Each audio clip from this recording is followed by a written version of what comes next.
Right, Nina, we've just lost 1-0 against Southampton at Stamford Bridge. Another day, another loss. Well, hey, do you know what? It would be funny if it wasn't sad. I mean, I don't know. I feel numb. I feel numb. I came out of that game laughing and smiling. I mean, it's just a bit ridiculous, isn't it? I mean, I'm all for the process. I've been trust the process. I've been Potter in, and you know what? I still am, because funnily enough, I just don't see what changes and what gets better if Potter leaves right now. If he's sacked tomorrow, what changes? We spent so much money, you know. Bowley demonstrated he's in on the market. He's watching out. We still have another transfer window, which we're looking in to bring a striker, another midfielder, whatever. You know, things to look forward to. However, in the meantime, we need to see something, you know. Yeah, okay, no results, 2 wins in 15 games, you know. You come to the bridge and you say this is the one. You go away, you say maybe this is the one, you know. And here we are, you know, 1-0. And what, you know, and as I said, I'm all for trust the process, but in the meantime, I want to see something, you know. I want to see attitude. If you're 1-0 down at half time, you come out in second half and you fight. You have urgency. You bring some different idea on. Why are we submissive, you know? Why are we so passive? We almost, once we concede, we look like we're happy to at least keep it 1-0, you know, and call it a day. Because, you know, 1-0, it's not so much of a bad defeat, really, is it? If we draw, then even better, then that's a win. Because nowadays, draws are a victory for us. And if we draw, fans are happy. So that really does speak a lot, doesn't it? It's so hard to be positive when you come out of a game with such little to look forward to, you know. We've got Tottenham next weekend. That's a game that we always turn up for. Fans turn up for, you know. We're playing away. I don't know if we're going to turn up to that game, really, you know. I'm sitting here and I'm thinking, what conversation is Potter going to have with the players in the dressing room? Is it going to be a case of round of applause, boys, you gave it your all, next time needs to be better? Because that's not going to get us anywhere. I'm not saying that he needs to be aggressive and he needs to be running down the pitch, you know, ripping off heads when, you know, decisions don't go our way.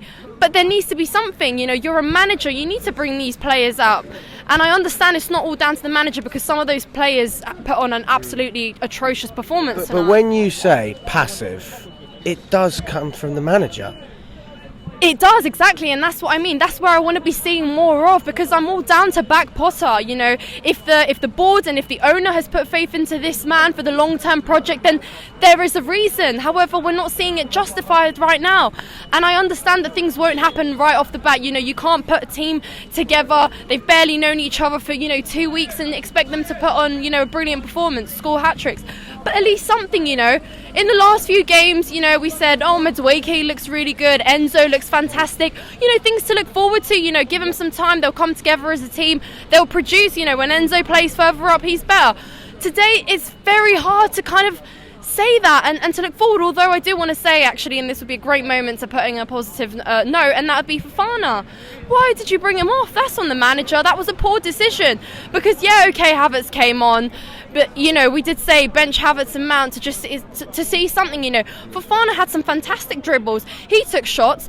Havertz came on. He looked to his right. You're in the penalty area. Take a shot. Don't look to your right. You're our striker. You're our number 9, supposedly, aren't you? Fofana did that. He took 2 or 3 shots today, and he had dribbles, and, you know, he had ideas. Why not keep him on? You know, we lost that game. We could have at least played him up until the end. When is he next going to get his playing time? Because next game, I'm pretty sure we're going to start Havertz against Tottenham, because he's not going to start Fofana, is he? Let's be real.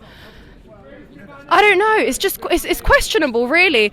Sterling came on, had a little bit of an idea, made some crosses, took some players on. But then again, I think he does too much. He could have looked up and took a shot. Yeah, okay, he was unlucky. He had a block.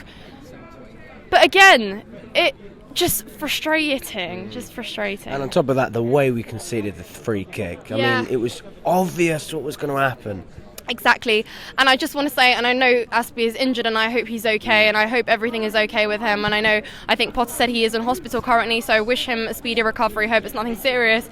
However, the experience that Aspie has, the amount of time he's been at the club, the level that he plays at, that is a tackle that you do not make in that area, in potentially the most dangerous area in the opponent's box.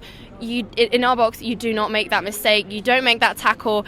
And we were punished for it. You know, and yeah, you know, potentially the best player that could have taken that set piece scored it. You know, I saw Kepa, because I was right behind the goal. Saw Kepa, you know, navigating them, move left, move right. I don't know. Honestly, it's just, I'm a bit lost for words right now.